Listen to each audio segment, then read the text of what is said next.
திருப்பரங்குன்றத்துல தீபம் ஏத்தணும். அங்க பக்கத்துல தர்கா இருக்கு, எல்லாருக்குமே தெரியும். ஆனா நீதிபதியுடைய தீர்ப்பு என்ன சொல்லியிருக்காரு அப்படின்னா, அந்த தர்கா கிட்ட போகாம தீப தூண் அப்படின்னு ஒரு தூண் இருக்கு, அந்த தூண்ல தான் தீபம் ஏற்றுவதற்கு அனுமதிச்சிருக்காங்க. அந்த தர்கா சம்பந்தப்பட்டவர்களோ எந்த இஸ்லாமியர்களோ ஒரு தீர்ப்பு அங்க எதிரா ஒருத்தர் கூட சொல்லல. ஆனா அவங்களுக்கு இன்னைக்கு முதலமைச்சர் சொன்ன இவங்களுடைய நீதிமன்ற தீர்ப்பை காட்டி எதிர்த்து பேசுகிறது தான் அவங்க விரும்பல. இதுல மத கலவரம் வர்றதுக்கு எந்த விதமான முகாந்திரம் இல்ல.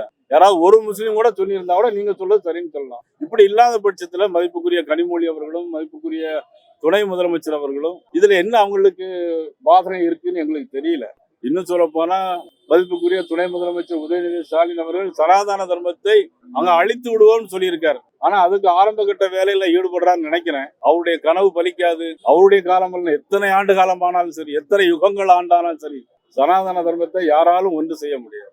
திமுக நிச்சயமா கூட்டணியில் குழப்பம் இருக்கு, அது சந்தேகமே கிடையாது. நீங்க நான் கேட்கிறேன், அவங்க காங்கிரஸுக்கு எத்தனை சீட்டு கொடுக்க போறாங்க? மந்திரி சபையில் இடம் கொடுக்க போறாங்களா? அல்லது நம்ம மதிப்புக்குரிய விசிகா, நம்ம மதிப்புக்குரிய திருமாவளவர்களுக்கு எத்தனை சீட்டு கொடுக்க போறாங்க? அதெல்லாம் பேச்சுவார்த்தை வரும்போதுதான் தெரியும். கூட்டணி இருக்கு, பாத்துக்கலாம்.